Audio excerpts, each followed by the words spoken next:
guys, we're back at the garage. We're getting the rear hatch area ready.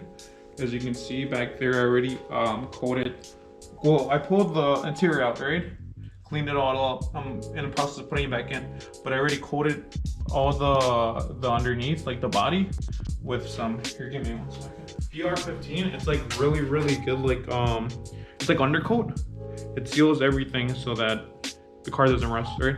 Already coated the front part, like underneath of the car. It's black down there. So right now I'm prepping the rear hatch area. I need to grind it down pretty good to make everything smooth, and then I'm gonna coat over it, and then we'll just leave like that for tomorrow for it to dry. And then I'm gonna put the interior, all the interior finally.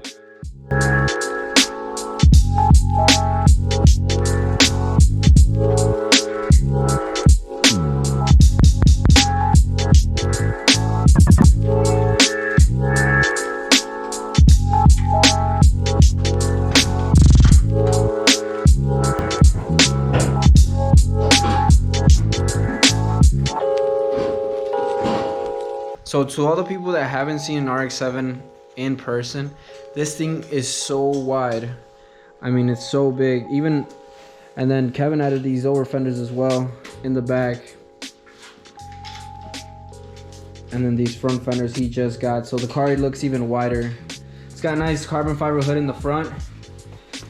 Things that he's gotten already is obviously the hood, the headlights, these over fenders in the back. The car came with it. Most of the car is stripped down right now, so gives me a headache just seeing this car like this.